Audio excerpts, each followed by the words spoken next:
I'm going to call this council and committee meeting to order. Before we proceed, I want to acknowledge that the land upon which we are gathered is the traditional territory of the Haudenosaunee and the Anishinaabe people, which includes the Mississaugas of the Credit.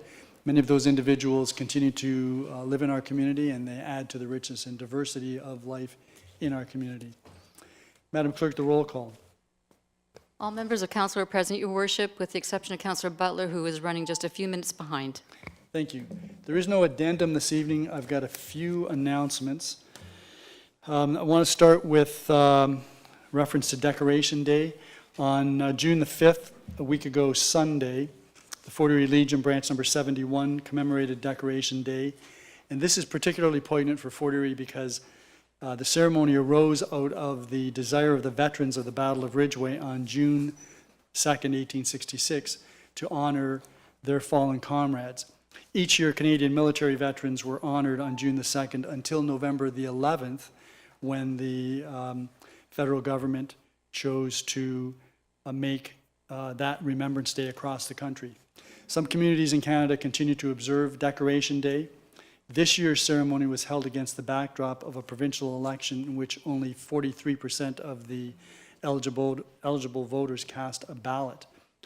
Whatever the reason, the failure of individuals living in a democracy to take the time to vote or to spoil your ballot if you don't agree with the selection or you take issue with the candidates or the election itself.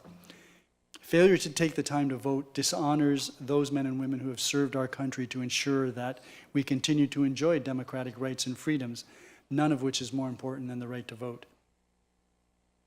All eligible voters will have an opportunity for a redo in October with the municipal elections, and I urge everyone to take advantage of that privilege and right. The Decoration Day ceremony also presents an opportunity to revive the efforts to have the Ridgeway 9, the young militia members who lost their lives during the Battle of Ridgeway, defending Canada, recognized as military casualties and their names entered in the Federal Book of Remembrance that lists the names of all members of the Canadian military who have lost their lives in the service of Canada. I had an opportunity to briefly speak with the representative from our Member of Parliament, and I'll be dusting off my notes and information relative to that to take another run at the Ridgeway 9 inclusion in the Book of Remembrance. On June the 8th, the local Air Cadet Squadron presented a certificate of appreciation to the town of Fort Erie for continued support for local youth in fostering an environment for our youth that encourages personal development, friendships, leadership, and innovation. This certificate, which I have here, this certificate will be placed in a prominent location in Town Hall. Literally hundreds of Fort Erie's youth have been members of the local Air Cadets over the years. That squadron, the Allen Trope Air Cadet Squadron, was founded in 1943 and has been sponsored since its inception by the Fort Erie Lions Club. Thank you to them. On June the 22nd, a week from Wednesday, Community Living in Fort Erie will be celebrating its 65th anniversary of service to our community. On behalf of Council, I salute the many, many individuals who have created, grown, managed, and sponsored this organization that has had such a significant impact on so many lives and continues to serve our community in making sure that everyone belongs and can shine with their own particular talents. Councillor Dubanow will be representing me on June the 22nd, and I want to thank everyone associated with Community Living Fort Erie. There's another celebration on Sunday, June the 26th. St. George's Roman Catholic Church is celebrating its 75th anniversary of operation in our community. The list of services that it provides to all parishioners and all members of the community is nothing short of impressive and exhaustive. The members of the congregation, the priests who have served over the years, and all of those who have volunteered their time, energy, and talents have had a truly remarkable impact on our community. And I won't be available on the 26th to present a certificate to St. George's Church, but I'm hoping that a member of council will be available, and I want to thank all of those who are associated with St. George's Church. On June the 22nd as well, between 11 a.m. and 3 p.m., The Seniors Citizen Advisory Committee will be holding a Seniors Stepping Out Spring Festival, and that will be at the Royal Canadian Legion 230, which is in Ridgeway at their facility, and will involve a number of activities: music, community displays and demonstrations, health and safety experts, a free box lunch, door prizes, and much, much more. I know, Councillor Noyes, you are a representative on the Senior Citizens Advisory Committee. I hope you're there, and I hope that you enjoy the day. And finally, last month I was remiss in congratulating all the mothers in advance of Mother's Day, but today I'm going to congratulate all of the fathers on the upcoming Father's Day, and hopefully you'll all enjoy time with your children. Those are the announcements. Are there any declarations of pecuniary interest? Councillor McDermott.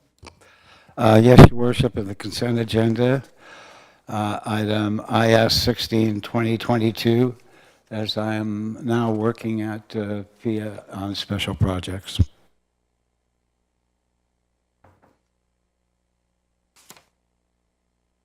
So we will remove that from the consent agenda when we get there, and we'll deal with that separately.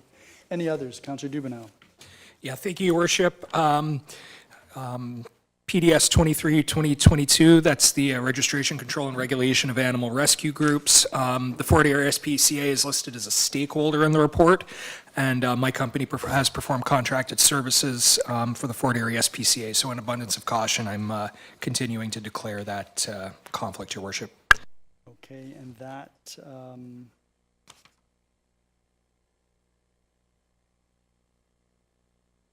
yeah, so that's under Planning and Development Services, so you'll be handing the chair to Councillor Zanko. Okay? Any others? And Madam Clerk, I have a conflict that I've declared in the past. I don't presently have it, but I'm going to continue on. It's item 10.2 CAO-10-LC-10 for 2022, and it is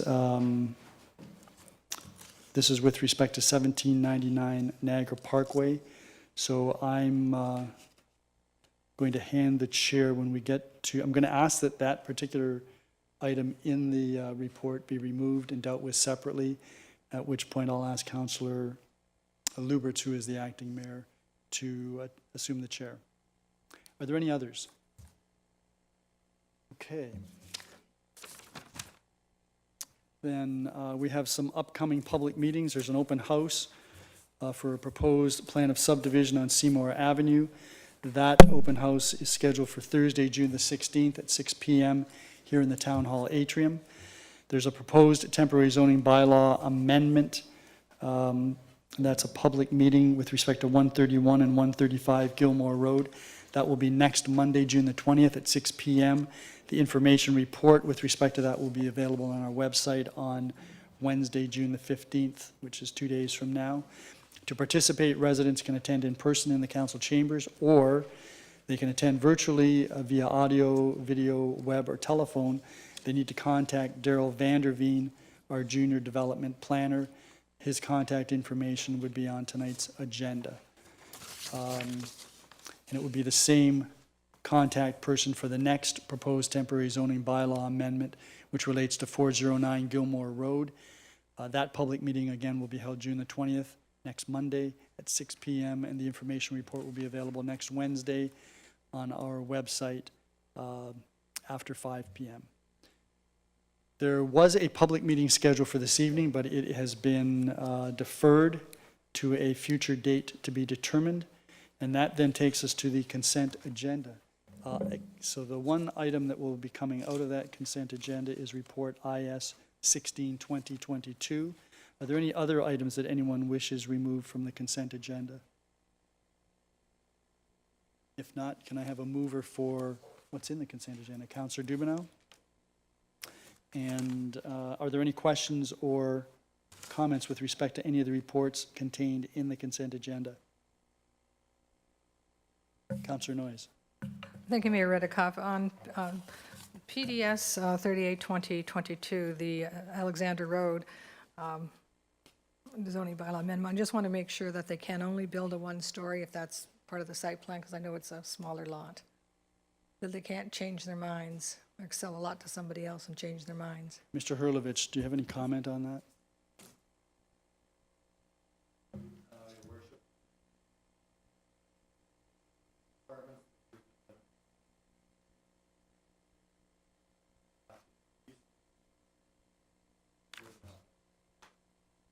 Councillor Noyes? Thank you for that. Also, if I can continue on the PDS 39, 2022, it's the 28 Ridge Road South. In the report, it talks a little bit about that council could ask for a height limit, privacy fencing, and a concept drawing for the property. And I have and I think I think it's pretty much supported by staff with the exception of the height limit, but I think the height limit can still be two-story. But I do think that because it's kind of a little close to the neighbors, that the privacy fencing and the concept drawing should be part of the site plan. That's, Mr. Oh, okay, Councillor, before we get Mr. Hurlovich to comment on that, if necessary, Councillor Dubanow? Yeah, my apologies, Your Worship. PDS 39, 2022, that's the zoning bylaw amendment for 28 Ridge Road for Integra Incorporated. I do have a pecuniary interest on that. It's relatively new, that's why it didn't jump out at me. My company is involved in a business transaction with Integra Incorporated, so I figured do this now before we actually vote, Your Worship. Yes, for sure. Mr.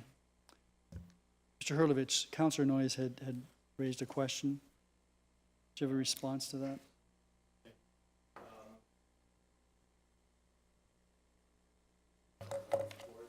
okay, hang on.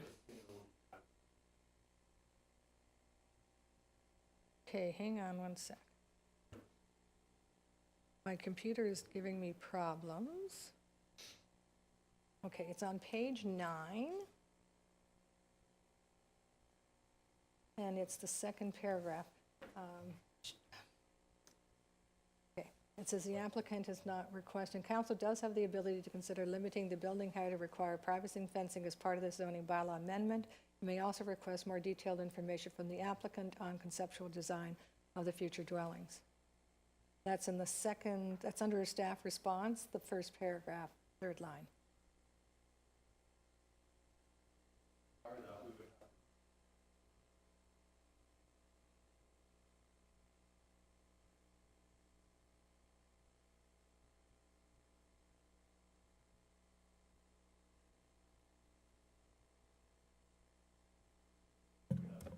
Site-specific zoning, I think that's what it's referring to.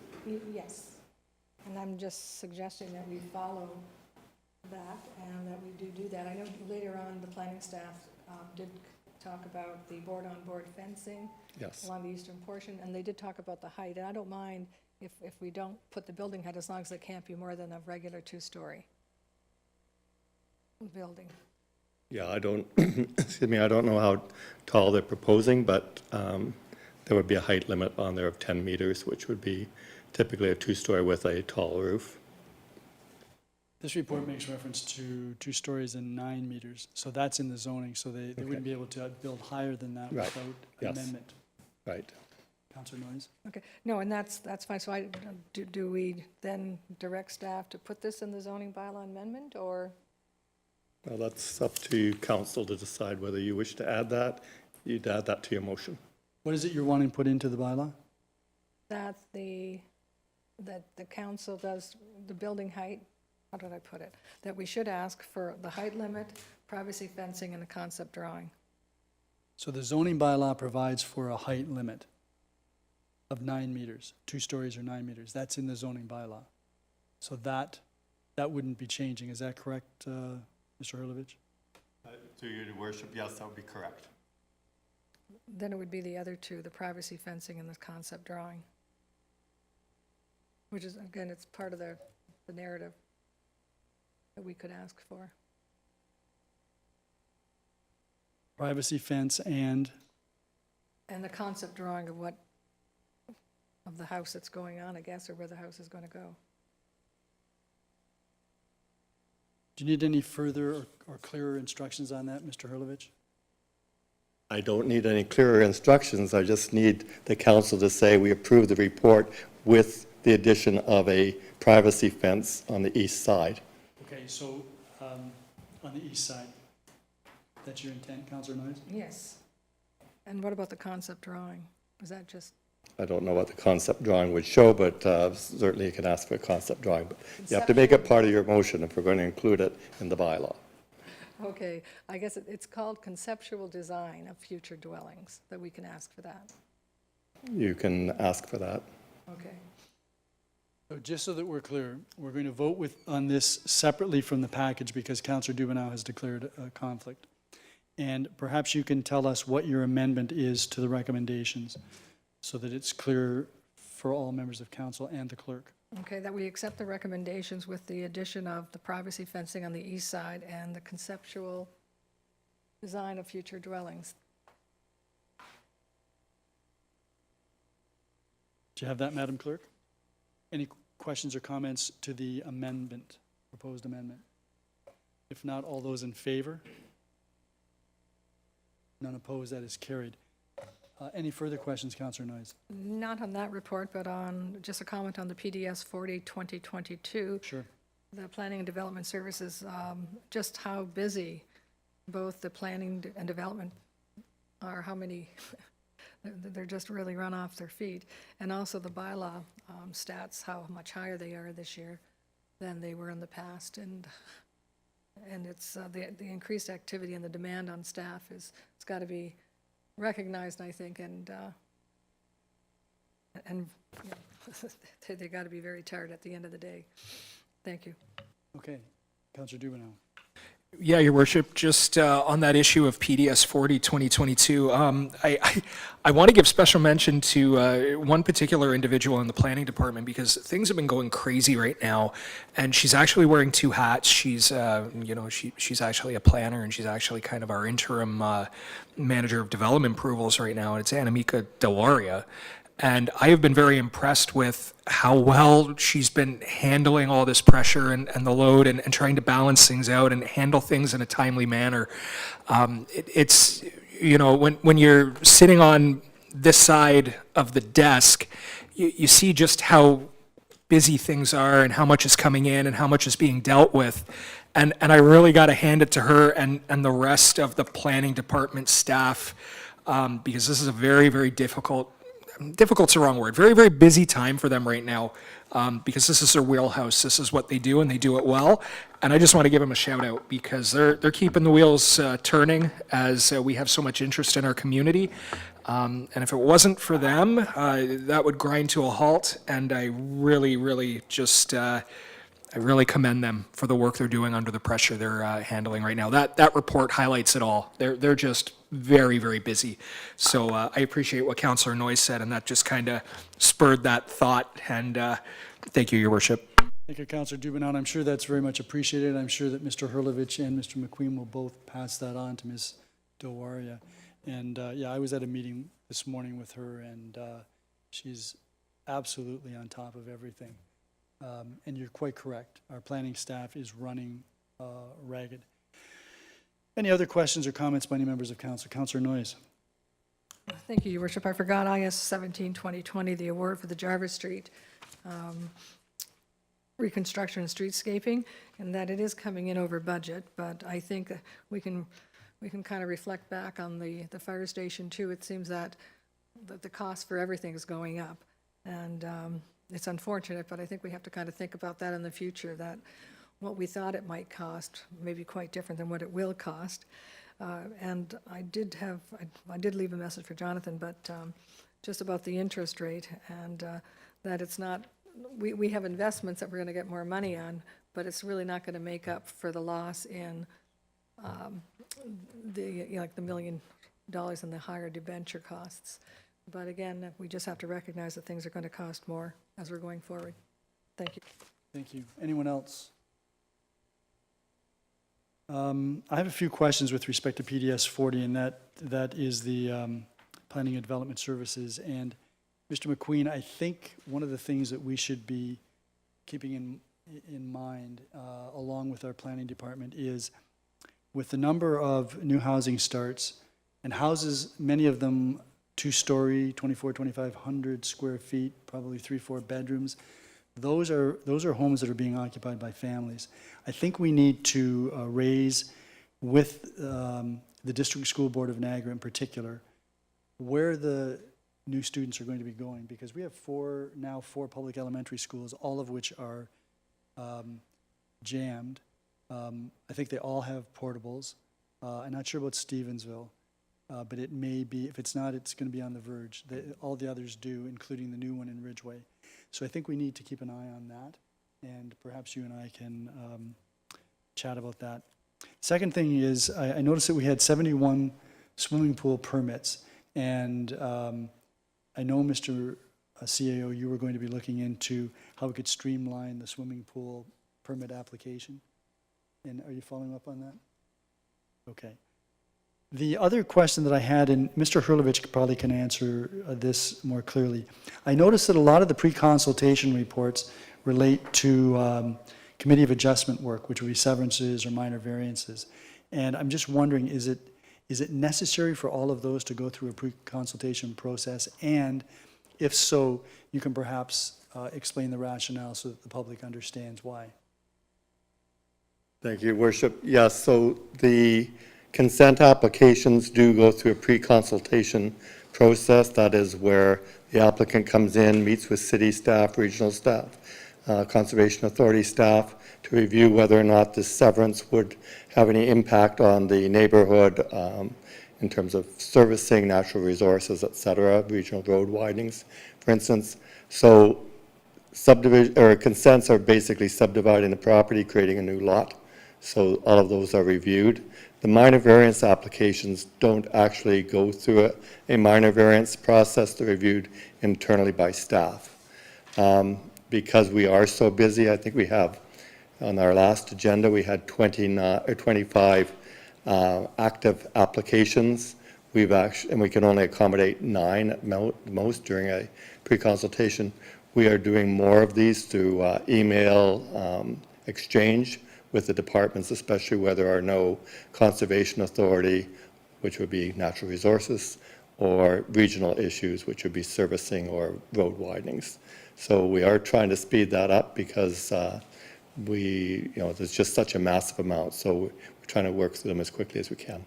In the long run, that advises the property owner in advance what they're going to need to do in order to complete their work, whether it's a severance or a building permit or planning approval.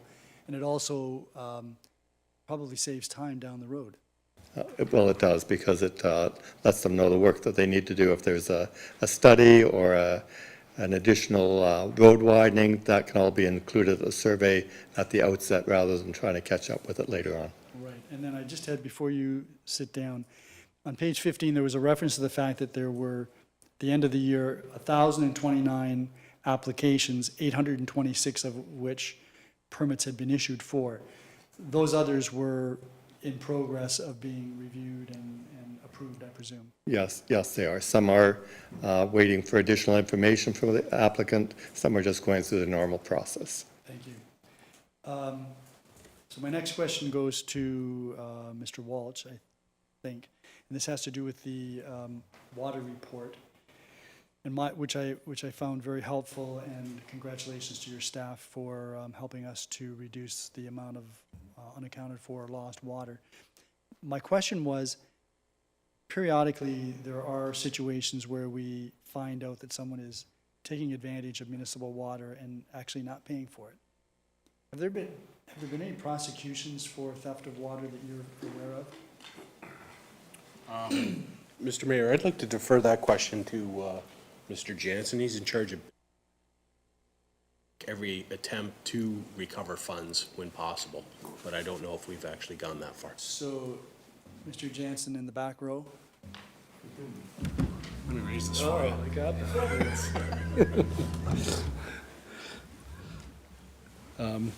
No, the short answer is I'm not aware of any. I can look and check that for you, but I'm not aware. So I'd be curious in knowing how we manage those situations where we learn that water has actually been stolen.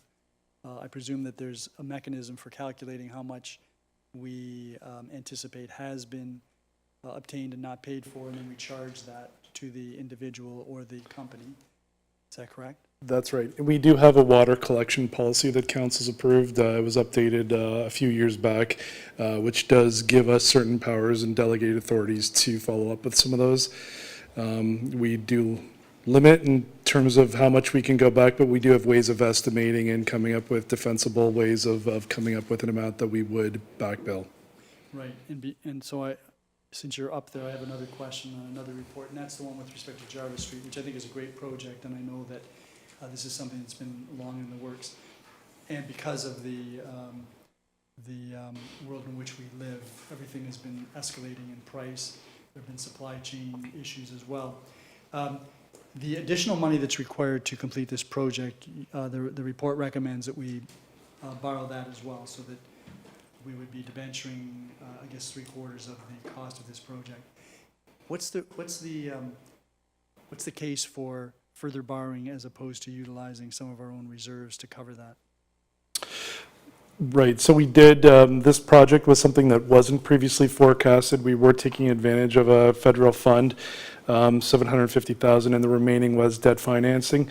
Our debt guidance generally is that we'll use debt for projects that are incremental or beyond our existing asset management plan. So in this case, it's road works that are accelerated and weren't otherwise anticipated. So we did want to leverage the grant, but we do have, I think when I most recently looked, our road reserve was going to a low balance over the 10-year period of just over $1 million in 2024 or 5. So we do try, and we have separate reserves, and while the overall balance may be healthy, we do treat them individually and try to be targeting our long-term asset management plans with each reserve. So in this case, debt was a good solution. It is adding additional value to that area, and it's something that we would recover over 15 years. We were projecting a 15-year term for that debt. Right, and the town of Fort Erie's debt situation is fairly nominal. Yeah, the town has very low debt. We're relatively low debt. We are low risk. It's below 2% of our annual repayment is set at 2%. The provincial limit is 25%, so it's very low. And related to what you were asking, our debt to reserve ratio is also very low. It's around 0.3 to 30 cents for every dollar in reserve from one of our most recent metrics. Right, and not to put too fine a point on it, the reserves that you were referring to, especially those relative to infrastructure, those are monies that we anticipate we're going to require as we continue to maintain our assets into the future. That's correct, yes. Thank you very much. Are there any other questions or comments with respect to any of the reports? So we're going to finish off, I should have finished off report PDS 39, which was amended by Councillor Noyes, since we have to deal with that separately. So I'm going to go back to that for a vote on the amended recommendation. Are there any other questions or comments on that? If not, all those in favor of the amended recommendation? None opposed, that is carried. So then I'm going to ask for the vote on approving the recommendations in all of the other reports with the exception of IS 16, which has also been removed from the consent agenda. Any other questions or comments? If not, all those in favor? None opposed, that is carried. And then that'll take us to IS 16. I need a mover for that. Councillor Lubberts, you'll move IS 16. That's with respect to the lease for the pool at Fort Erie International Academy. Are there any questions or comments? Councillor Noyes and then Councillor Dubanow. I just wanted to bring attention to this. I think this is a wonderful idea. It's a win-win situation. This is a pool. I know we're looking at a 3-month summertime arrangement, and hopefully maybe as the year goes along, and if it works out so well in the summer, we can actually look for a better partnership as the years progress, and perhaps for 12 months out of the year, certain days. But I think this is a win-win. I think we know that the Kinsman Pool is not going to be in operation this year, or it's going to be demolished, and we're going to have a lovely park and splash pad instead. But this does allow people in that area to have access to a pool. And it's an indoor pool, so I think it's a win-win. Great. Councillor Dubanow. Yeah, thank you, Your Worship. And I'm just going to echo the same sentiment that was shared by Councillor Noyes. I think this is a fantastic idea that we're doing here, and I think it shows some of the cooperation and work that the town of Fort Erie and the Fort Erie International Academy are able to do to benefit not only the school itself, but also the municipality. I've had a lot of residents contact me expressing concern about the Kinsman Pool situation, and honestly, I don't blame them. I mean, it's always been a frustrating situation with that pool, but when we have those conversations and they progress, and they realize that we now have the pool at the E.J. Freeland Center, which is being upgraded, and we're adding a lift to it, and that's now owned by the municipality, and we have a lease agreement with a school entity to be able to provide the equivalent of a pool. It's an indoor pool, so even if you're going there for swimming lessons and it's thundering and lightning outside, which, as everyone knows, in southern Ontario is a common occurrence on those hot, humid days in summer, you don't have to rush out of the pool and postpone your swimming lessons. You can still go on. So I think this is phenomenal. I hope this is something we can continue to do and work together. If they don't need access to that pool, I think it makes perfect sense that the rest of the community utilize it. And I'm just so happy that we're going to be redoing the Sugar Bowl. We're going to be discussing. We have this week an open house about the splash pad and other things that are proposed. But we still get a pool out of this, and I couldn't be happier. So I'm very happy to support this, and I'm glad we've moved in that direction. And technically, we kind of have two pools now rather than one. So if you think of it that way, this is actually pretty cool. So thank you, Your Worship. And I'm happy that you're happy. Are there any other members of council? Yeah, just to add, the Fort Erie International Academy has put out a fair chunk of money to bring this pool up to standard. They're going to be able to take advantage of it, but I can't think of a better partnership. This allows us to avoid spending hundreds of thousands, if not millions of dollars to replace a pool when there's already a pool in that part of the community. And as Councillor Dubanow said, it's an indoor pool, so not only will the weather always be consistent, but kids won't freeze to death when they have to go early in the morning to the pool, which was pretty typical. So I commend, and I want to commend Councillor McDermott, who's been involved in this. I know he's got a conflict on this particular point, rightly so, but he should be commended for his work on this as well. So I'm going to call the question. All those in favor of the recommendations? None opposed. That is carried. That then concludes the consent agenda item, and so I'm going to hand the chair to Councillor Dubanow for Planning and Development Services. Thank you, Your Worship. There we go. Planning and Development Services is in session for the evening. We do have a presentation this evening. It is by Cynthia Skinner, 368 Elm Street, Port Colborne. I think I see Ms. Skinner making her way up to the podium right now. And this is concerning PDS 41-2022, which is the Point Abano Parkette renaming. We'll just wait a minute.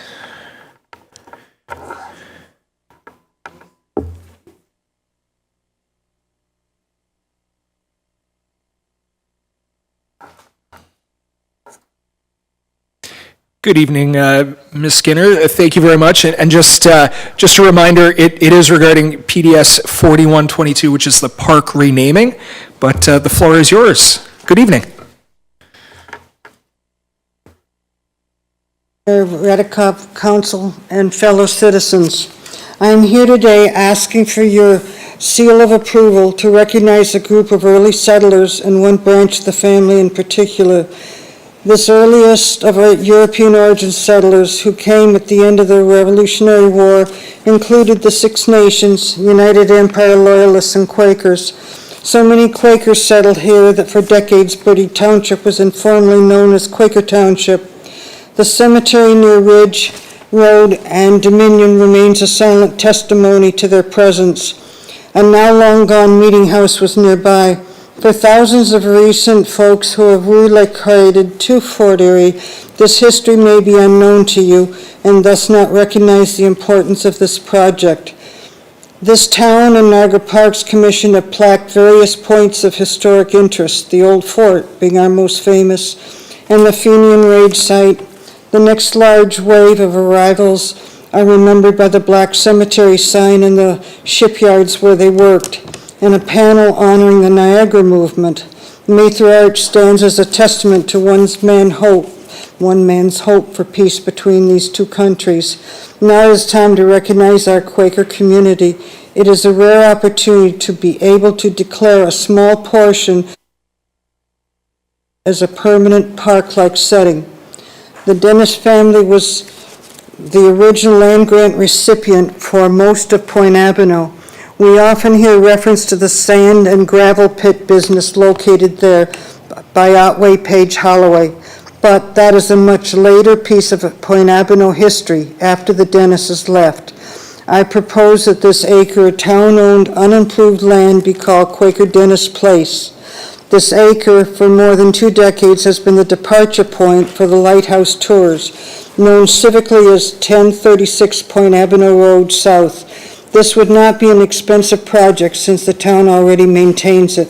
I propose that a panel be placed there and a couple picnic benches, and the current gardens be maintained. A redesigned parking area is required since your official waterfront strategy plan does not allow roads leading to the lake. Parking can be accommodated just south of the creek on town property. Additionally, an archaeological study must be done. Decades ago, a cottage on piers once stood there. The footings are now level with the lawn. Water once washed under the cottage.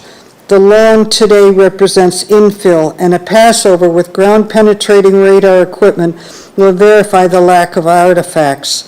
Since this land is part of the 11-mile treaty, I have contacted the Credit Nation headquarters in Hagersville, and they await my additional mailing. A bit about the Dennis family, so many from PA. The 3 brothers came each seeking separate land grants in the area. One was a mainstay in the area meeting, a Quaker church. The minutes from the meetings clearly show his involvement and support for this growing community. Soon after settling on Point Abano grant, the 3 nephews followed, stayed with the Dennises, and then went on to their Cook's Mills land. Of these, only Malon stayed after the war, the rest going down Talbot Road to Sparta, as so many did. Sadly, the Dennis family does not have an organization parallel to the Winnemute family one, but many Dennises are intermarried with the Winnemutes, and I know those. The Dennis homestead played a passive and little-known role in the local 1812 war scene, something that we should make known. Its role is mentioned in the American Branch genealogy, and the local author Don Angers refers to it, citing British records. The home was on the east side of the point, remnants of it still visible when Holloway Bay Chapel was built. Nearby was a very large, sturdy barn filled with food supplies for the local army. The British commander, the Queen Charlotte, fearing that the Americans would capture this prize, anchored, came ashore, and gave the order to burn it all. Without food, the Dennis family left to stay with family elsewhere, but they did return. This item of local history deserves to be mentioned on the proposed panel. When I began this project, pre-plague, I submitted a mock-up for the historic panel and signage along with several dozen letters of support. Having met with Rick Brady years ago, I was made aware that the town had no plans to create a true park there for some time yet. I think yet has arrived.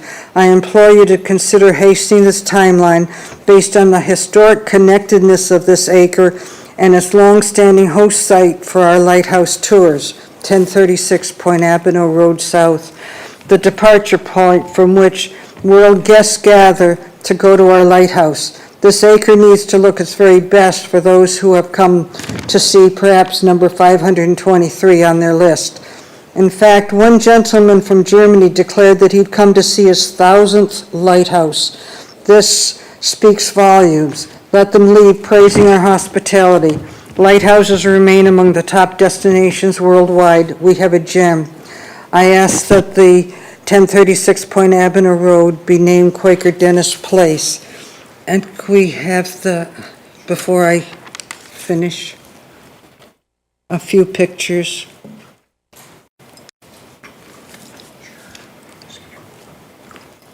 Just gonna put this up a little bit, just so I can get in there. That's fine, that's fine. All righty. Do that one first. Yeah. Do you want to speak to it? Yes, that's Point Abano Road South, and then you turn left into where we park.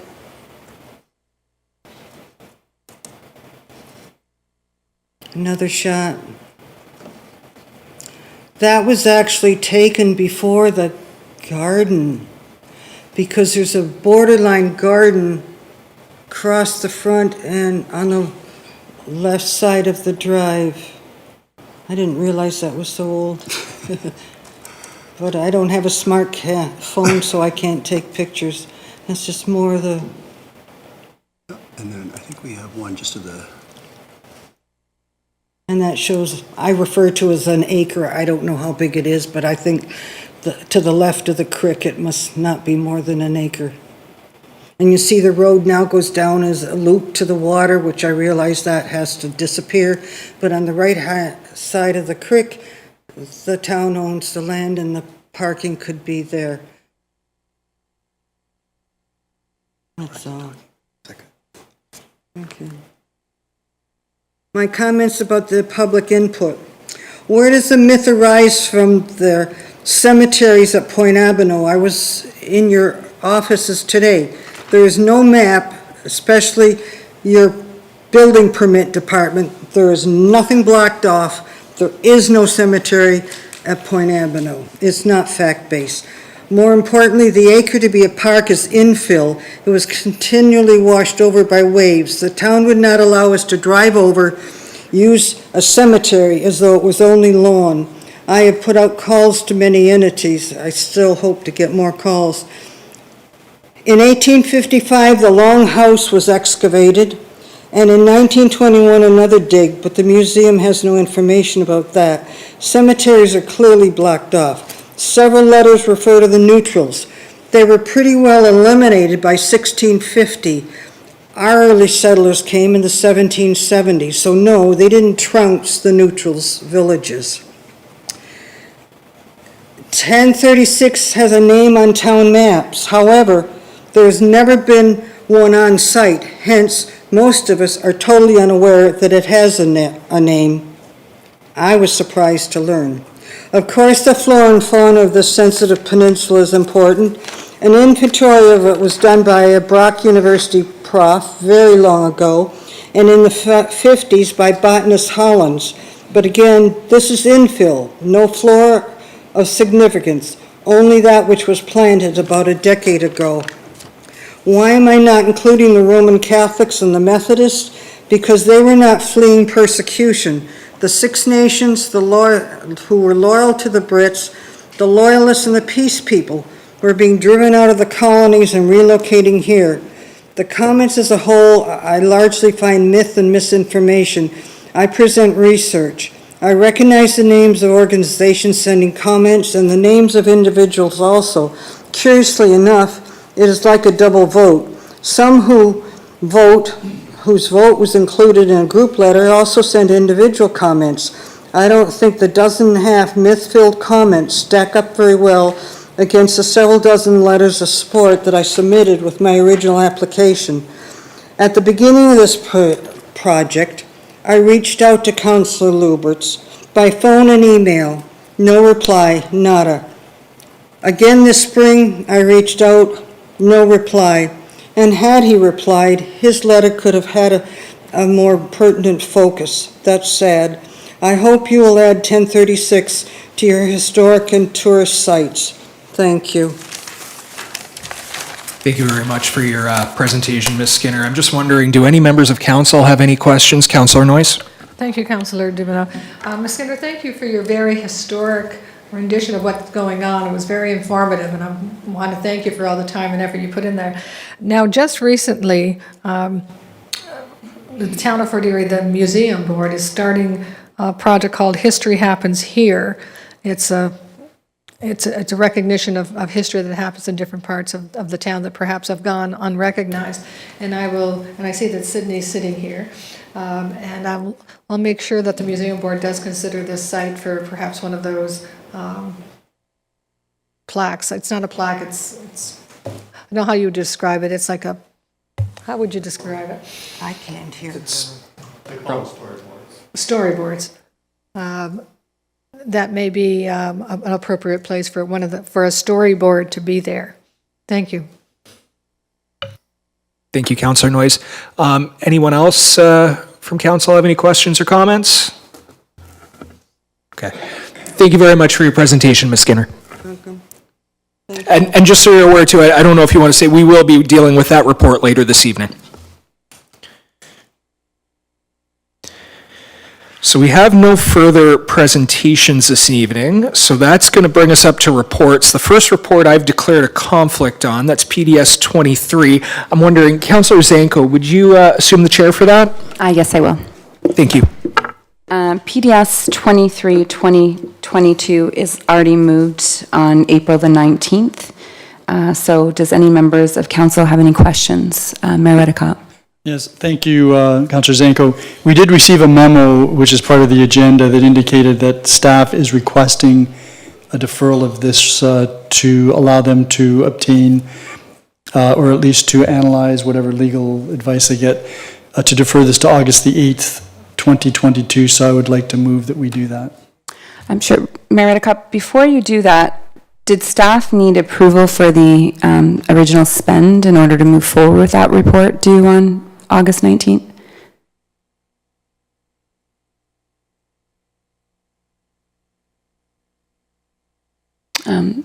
Maybe, I don't know who can answer that.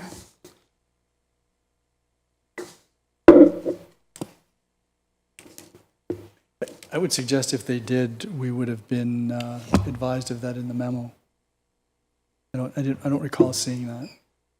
Okay, I just read the memo as they were seeking the legal advice, so I Right. wasn't sure. Okay. That motion is on the floor. Does anybody have any comments or questions regarding the timing? Councillor Lubberts? Yes, thank you very much, Madam Chair. Just one question on timing. There is a request to spend $30,000, and they're requesting that we defer it till August. What was the date again? 8th. Will we be in lame duck period at that time? Not till the No? 19th. Okay, all right. Okay. Any other questions regarding the timing? Seeing none, all those in favor? That carries. Thank you very much, and I will pass the chair back to you, Councillor Dubanow. Thank you very much, Councillor Zanko. That now moves us on to PDS 37-2022. That is the proposed official plan and zoning bylaw amendment for 7 Central Avenue and 100-1 Queen Street. I'm wondering if I could get a mover for that, Your Worship. That report is now on the floor for any questions or comments from council. Your Worship. Thank you very much. I think this is an excellent project, and I know that we've approved previously an official plan and a zoning amendment with respect to the property, including a provision with respect to community benefits because of the increased height of the building.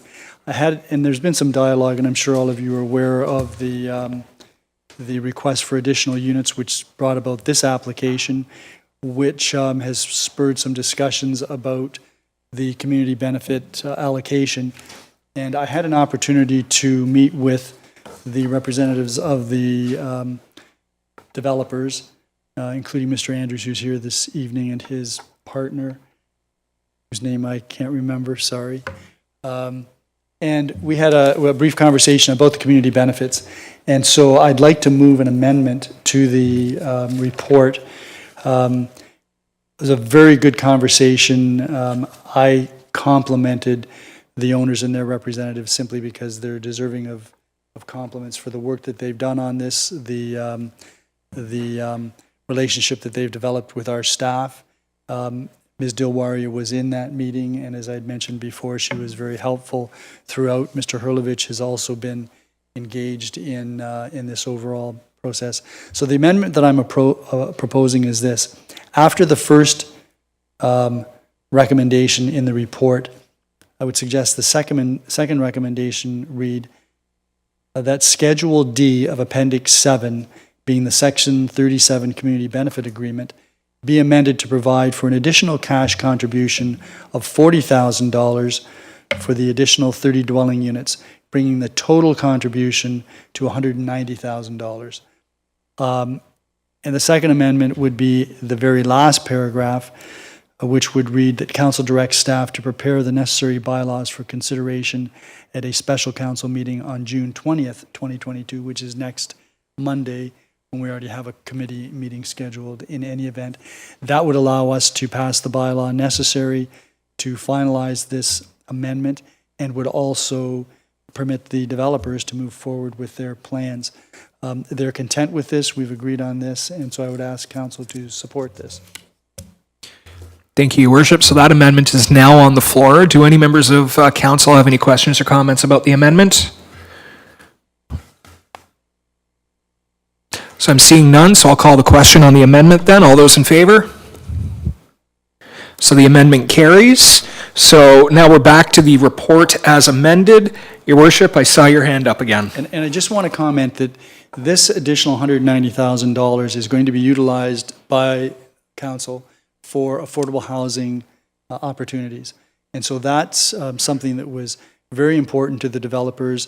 They have an appreciation of what the issues are here with respect to affordable housing. And I must say that they're to be commended for the cooperation that they've provided to the municipality on this. So thank you.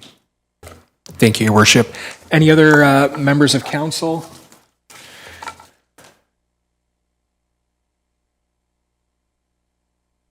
Any other members of council have any questions or comments regarding the report as amended?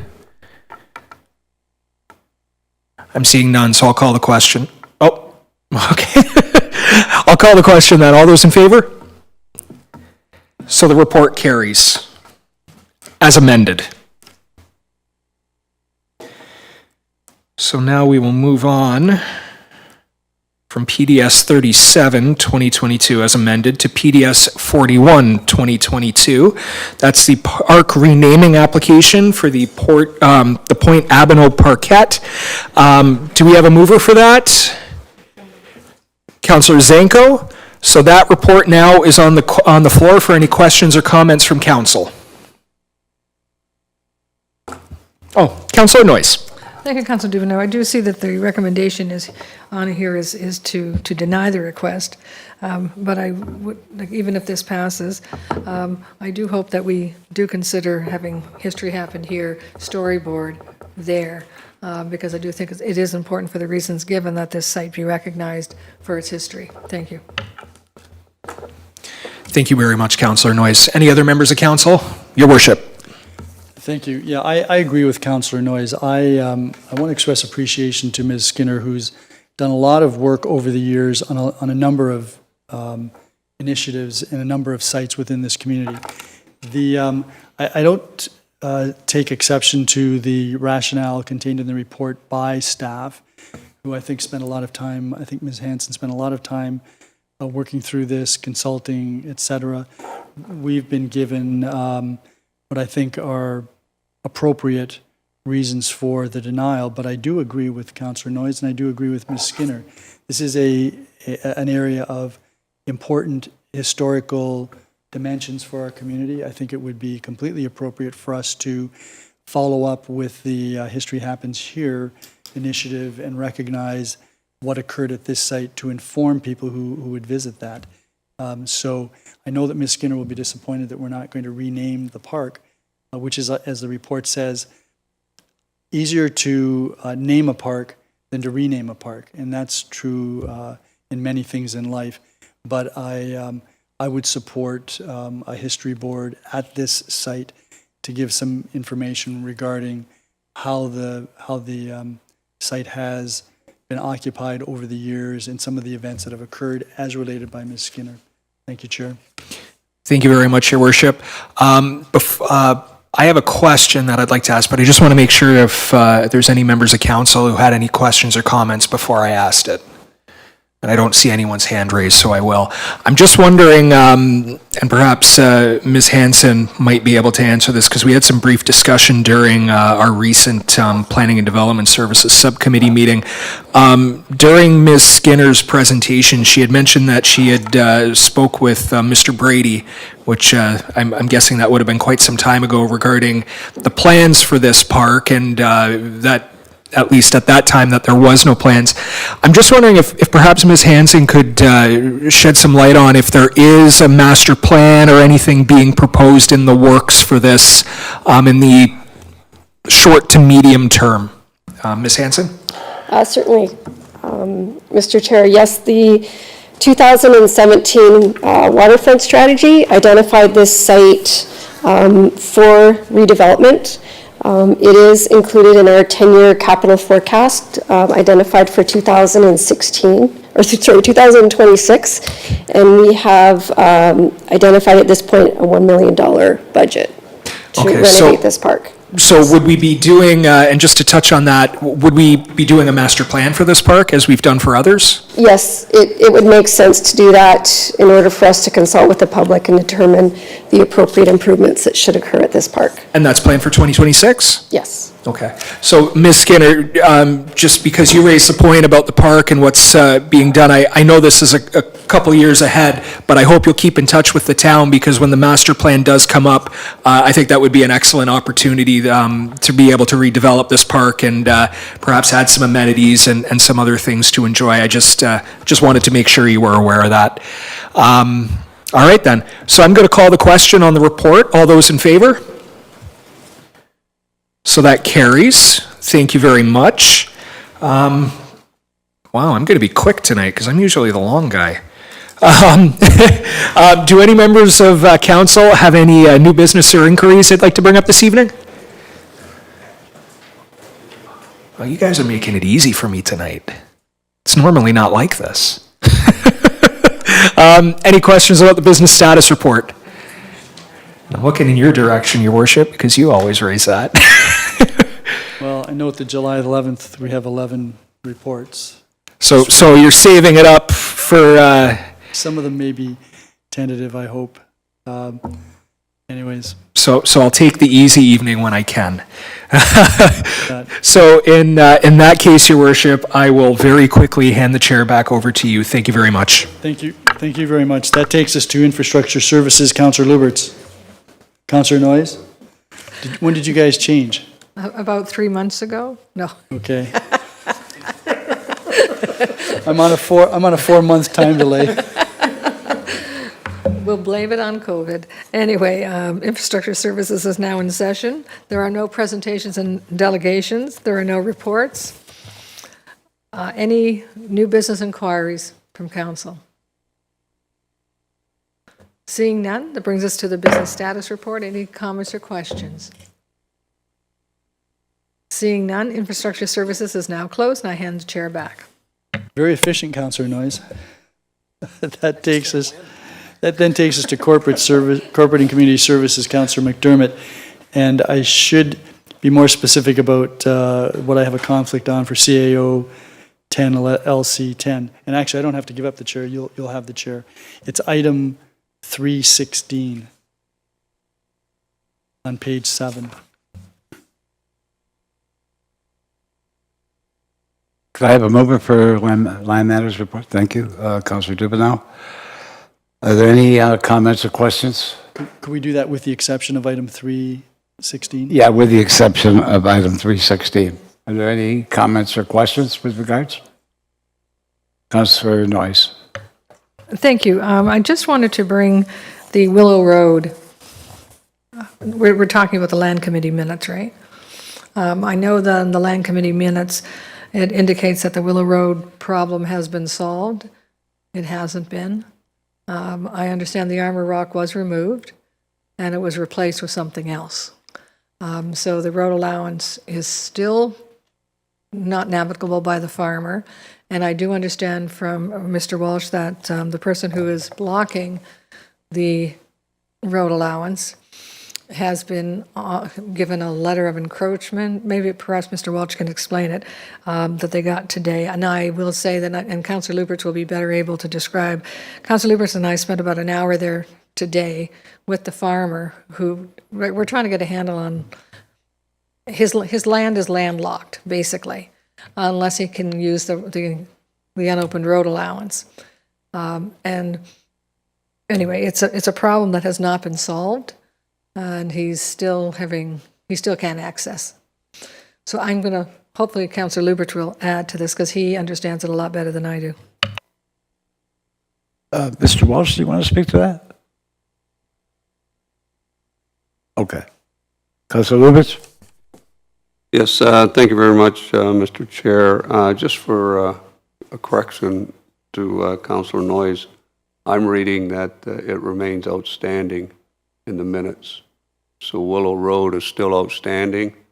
We're just waiting for some notification from from Mr. Walsh to the owner about the encroachments. Is that correct, Mr. Walsh? That goes through the chair. Mr. Walsh? Thank you, Councillor. Through you, a letter of encroachment, our standard letter was sent and received by Mr. Deschamps, I think is the last name. I had a conversation with them this afternoon, ironically, after our two councillors were out there. They have committed to removing he calls it the doghouse, the shed that's out there. Used to be a dog kennel, I guess. And there's some other things they've committed to removing. Okay. Thank you very much, Mr. Walsh. Yeah, so today, Councillor Noyes and I were out there talking to the owner that's basically looking to use the road allowance. And what has transpired with him is he had access to the property until the owner of the property at the corner of Netherby Road and Montrose Road sold. The guy that sold the property had the property before, and he had access through his own property. But now the owner of this Randy, he needs access to his property now, and he doesn't have that because of the sale of the other property. So he could get there, but he would have to go all the way around and then go through a bunch of his property, a bunch of his farm fields to get to this lot. So what he's requesting is that he have access to that road allowance to get to his fields. And the road allowance is on Montrose Road, and that's a regional road. And what he's willing to do is he's willing to pay for a culvert to get onto the road allowance, and then he will stay to the south side of the road allowance. And there's a little bit of thicket brush down at the bottom of the ditch. He's willing to remove that himself. And then he said that he would remove that shed or that dog kennel that Mr. Walsh was talking about. But either way, the shed will be removed. And then he can get back to his property. And he'll only use it like twice a year to get in the spring, to do his planting, and then get in the fall and do his harvesting. Now, there is an oak tree there that I guess there was some concern about some oak tree with the other neighbor and stuff. The big oak tree will stay where it is, and all he needs is permission to have a culvert installed, whether we do that through our people at the town of Fort Erie or if he can get somebody that we approve, whichever way he wants to go. And then he'll clear the brush out of his way, It's like dead ash tree and buckthorn, from what I observed in there anyway. And then he would have access to his field. Mr. Chair, notwithstanding Willow Road is a town road allowance, Montrose is the control, as I've just been reminded, and it's, the owner will have to apply to the region for an entrance permit there, and we'll coordinate things through the region. So in other words, this is in flux to be resolved. Yes. Yes, thank you, Mr. Chair. So that's basically what we were looking for, and hopefully now the farmer can coordinate with the town of Fort Erie and the region, and he understands that there will be probably some cost to him to put the culvert in. And then I guess if that solves the issue, then hopefully Land Committee can put it on resolved. Councillor Noyes? And my apologies, it does say still outstanding. I did notice that. But anyway, the other problem is, and I know that there's an encroachment agreement that has been sent to the owners of the people who are blocking the road allowance, and I know it'll, if he applies for it, that's fine, but hopefully he won't get it, because the farmer still needs those encroachments on that road allowance to be removed. And to be perfectly honest, I have a problem when someone's asked to remove A, they do, and they replace it with B. They're asked to remove B, and they replace it with C. And that's the situation we're in now. They've gone to great extent, and they have a lovely new garden there on a raised bed on the road allowance. But anyway, having said that, I do appreciate and want to thank Councillor Lubberts for coming with me and walking the fields and things like that. But again, he is going to use, he says, twice in the spring to plant and probably 5 times during harvest time. He says that's the only time he will need to use the road allowance. He's not going to try to bother the neighbor, and he doesn't even know who the neighbor, he knows who he is, but he wouldn't recognize him. He lives a mile away. And a lot of this problem started too with the drain that was put in. Made it difficult. Thank you. Are there any further questions with regards to that? Then we'll vote on land matters without item 316. All in favor? Carried. Okay, so 316 is on the table. Any comments or questions? All in favor? Carried. So we'll move on to CAO 11-2022. Could I get a mover? Councillor Noyes? Any comments or questions with regards to this item? Councillor Noyes? I think it's a good investment, because this is a direction we, and I think all of Ontario and all of Canada want to go in regards to dealing with climate problems. And so I think this is a good place. I think they'll provide us with a wealth of information as we move forward. Thank you. Anyone else? All in favor? Opposed, if any? Carried. So before we move to the response to inquiry, are there any new business inquiries under corporate services? Councillor Dubanow? Yeah, thank you very much, Mr. Chair. Just going back to the border situation, which I've commented on quite often, I'm pleased is probably too strong of a word. I think it was a matter of necessity, but I'll just acknowledge that the federal government has finally removed the requirement for random arrival testing at airports. I think they acknowledge that was causing way too many issues. At least it demonstrates a willingness, however that may be, to kind of move on and acknowledge the issues that this is causing with economic recovery post-COVID. I certainly do hope when we have the June 30th expiry date that we see some true movement on normalizing border travel. As I said during my motion at the last regular council meeting. This is not just an issue for Fort Erie. It's not just an issue for Niagara Falls. It's not just an issue for Niagara-on-the-Lake. It's an issue for all of Ontario and quite frankly, all of the country with the amount of money that we rely on for tourism and travel into this country. And putting up roadblocks at a time where you have plenty of individuals eager to see all Southern Ontario and quite frankly, all of Canada has to offer just seems counterintuitive to me and not something a federal government that is truly looking to grow our economy and grow our tourism especially. It just seems counterintuitive and seem to be speaking out of two sides of their mouth, at least in my opinion anyway. I do want to acknowledge though that the federal tourism minister has been a little more strong with their acknowledgement to the issues that this is causing. Hopefully they'll receive a copy of the motion and take up the offer to come here and see the challenges that this is facing.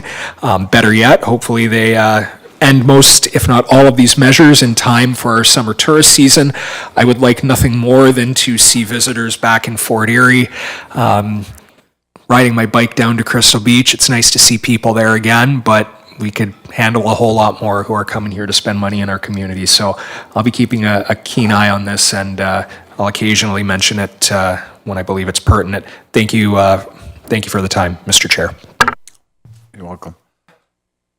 Councillor Butler. Thank you, Mr. Chair. On July 9th, the Ridgeway BIA is hosting their Ridgeway Festival. And as part of that, traditionally we have the car show. This, which is normally put on through MJ Signcraft. This is the first year that they will not be doing it post-COVID, and Rods and Relics has stepped in. Unfortunately, there is a cost associated with it, and everybody received an email regarding Rods and Relics request with respect to financial help for the festival. And I'm wondering, Madam Clerk, I'm just going to explain, the ask is for $3,000, but he's been able to raise close to $1,000. The Ridgeway BIA has said that they will put in $1,000, and so the request really is $1,000 from the town of Fort Erie. And I know that you had sent an email saying how to proceed with this, but I'm just wondering if you could refresh my memory. Yes, if you wish to move a recommendation under new business, it would require a majority vote of council to carry it. The new business direction to staff. So I would like to move a recommendation to put this forward and have a request of $1,000 be given to Rods and Relics for the festival. Mr. Chair, can we have a vote on that? Are there any comments or questions with regards to the Rods and Relics? Councillor Dubanow? Yeah, thank you, Mr. Chair. I'll be supporting this. I think it's a small amount, and I think with everything that has gone on during COVID, I'm thrilled to see this festival back on. My son in particular always loves the car show, and I understand this. I know it's an ask for the municipality, but it's such a small amount, at least in my opinion anyway, to be able to continue doing this during Ridgefest. I'm going to vote in favor of it, and I certainly hope that they have a very successful year, and I hope we have a lot of people out there to enjoy it. Thank you. Your Worship? Thanks to Councillor McDermott, and I appreciate Councillor Dubanow's comments. I'm not going to support this. It is a small amount, but every BIA could be asking for funding. Every BIA could use the same rationale. And this is something that I know it's come up at the last minute. I personally will make a donation to help cover the $1,000. I would much prefer that this be sponsored by business. I used to have, I guess I still have a business in the area. I'm happy to contribute to that, but I can't support this as coming out of the municipal coffers. I think if there was a longer term strategy and there was something that we could work on that would maybe address all of the BIAs, I'd be more inclined to do that, but sorry. And if it doesn't pass, you know where I am, and I'll give you a donation. Anybody else? Councillor Noyes? Thank you, and I appreciate everybody's comments. Mayor, would your donation be $1,000? No, they'll have to work harder to get the rest. Okay, and I can appreciate where the mayor's coming from and all that. I would say that, this is their first time in 3 years that they've done the Ridge Fest, and things, sponsors have fallen off and gone away for all the right reasons. They can't afford to sponsor something this time because they've also been hit by COVID. I will support this for a one-time only, for all the reasons the mayor gave, and because of what we're coming out of and all the effects on the businesses and everything else. So I will be supporting this, but want it really, really clear, if I'm on council next year, that I think this is something that should be worked into the BIA budget, and should not come before council. Thank you. Councillor Zanko? I got it. Thank you. I actually do agree with Your Worship and Councillor Noyes.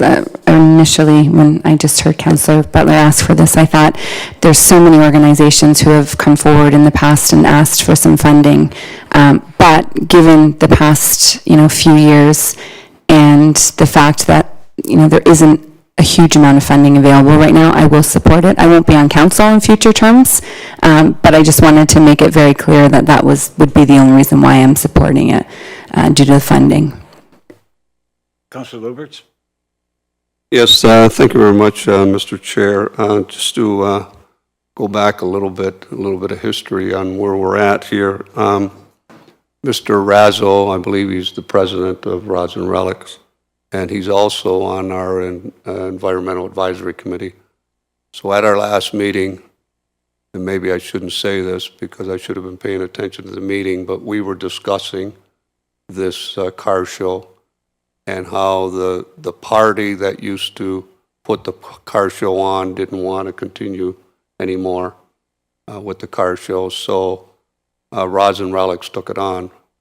And he was picking my brain and looking for ideas to raise money to put this car show together.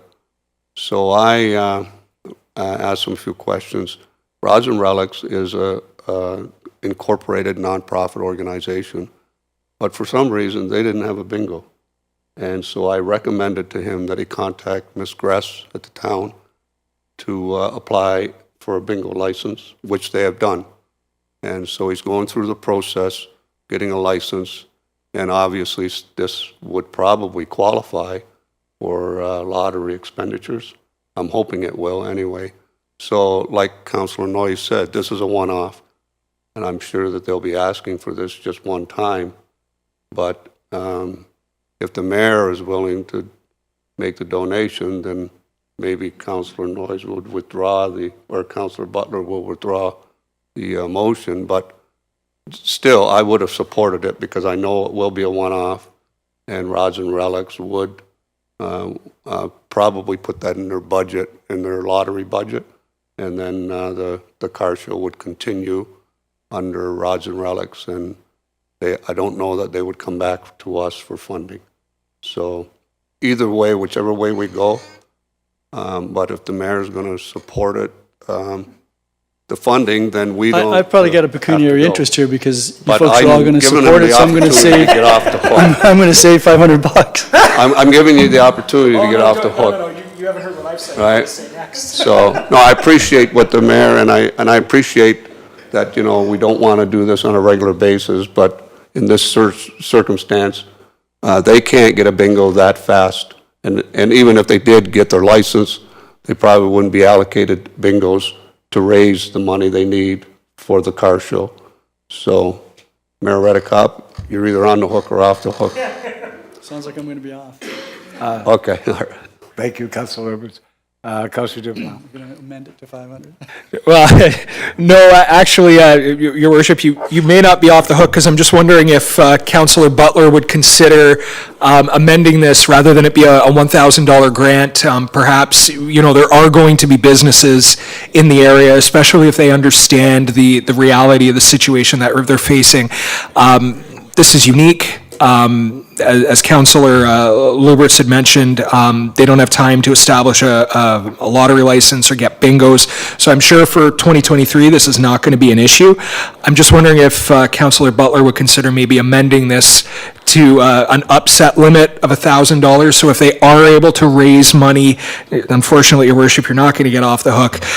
But taxpayers might get a little off the hook here if they can talk to the local businesses, and they may be able to raise all that money, and then we don't have to. But it's just giving that buffer so that it can at least commit and start planning, knowing that there's at least something available. And I'm just wondering if that would be agreeable to Councillor Butler.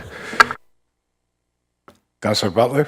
Thank you, Mr. Chair. Yeah, I agree with what everybody has said around the council chambers. I had cautioned Mr. Razzo about the fact that we've not really done this, and for that particular reason is that there are a lot of people out there that would require funding as well and would come out and see this as an opportunity.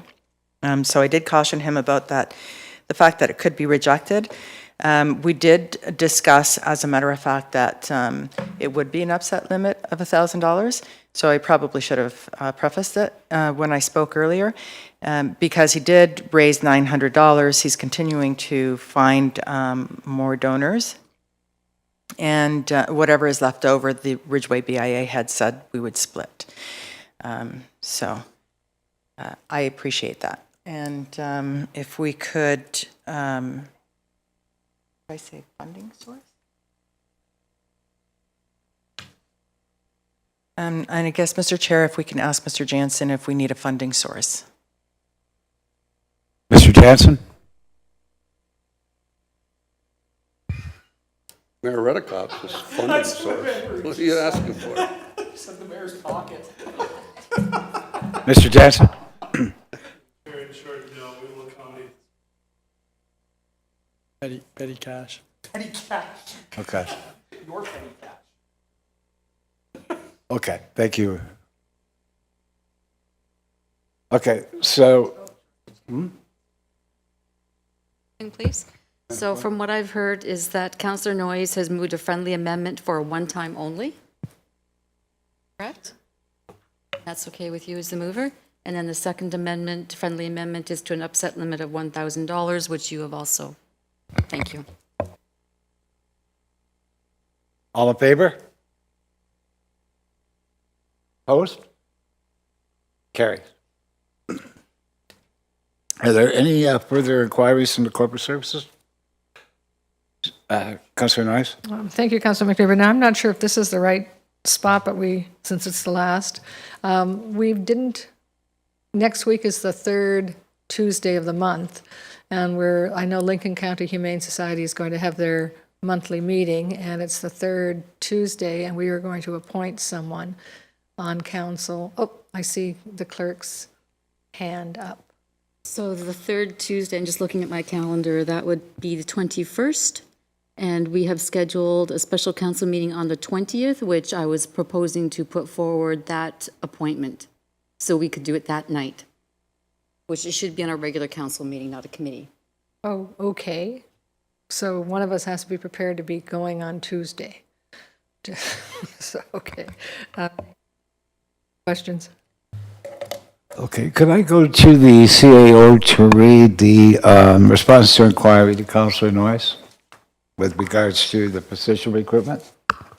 Thank you. The inquiry was put forward by Councillor Noyes, an excellent suggestion to look at what might exist in terms of incentives. Although our physician recruitment has been somewhat successful across the town, Stevensville has been an area of interest for sure that we've had less success with.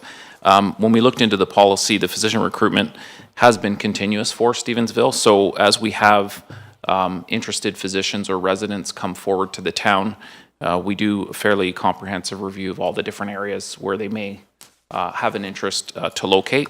Once we have an interested candidate, their needs along with the town's needs, we review appropriate funding sort of on a case-by-case basis. So as they are coming forward, the town has put some parameters around the types of things that we would entertain in terms of the types of expenses, and then the decisions are brought back here. So we do have a mechanism for that, and we would certainly consider looking at some of those mechanisms as we bring applicants forward, and that might be something we would look to have council entertain as some sort of incentive for that particular geographic area when someone comes forward. Councillor Noyes? Thank you, Mr. McQueen, for that information. I also, I'm keeping my fingers crossed because if I can I say it, Mr. White? Okay. Mr. White approached me before the meeting tonight that there may be a possibility of a physician that he knows who has already decided to locate in Fort Erie.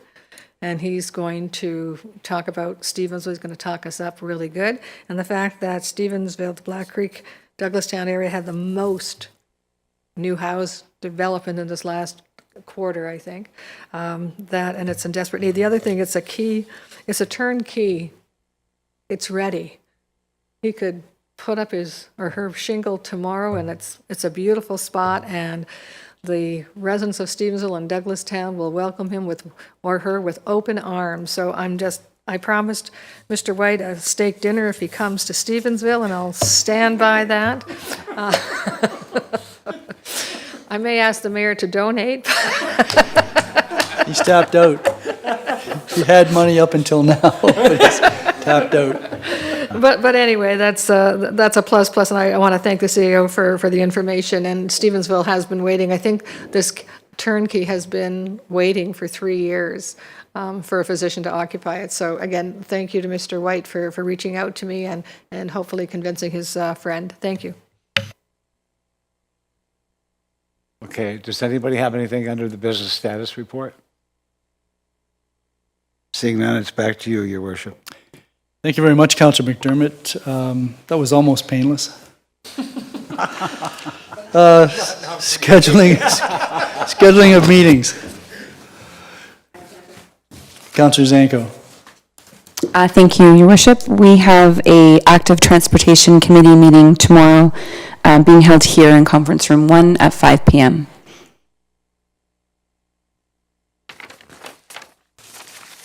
Any others? Could have swore I saw something on the schedule here. Councillor Noyes, there is the Stevensville Business Group meeting in Stevensville on Wednesday.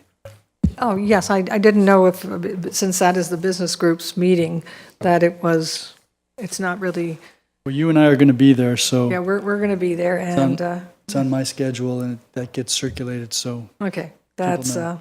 yes, Wednesday at 6:30 at Stevensville Hall, and it's for the local businesses in the area. Thank you. Any other meetings? If not, Councillor Dubanow. Yes, Your Worship. I'd like to move that council and committee adjourn at 7:31 this evening. All those in favor? That is unanimous. Thank you.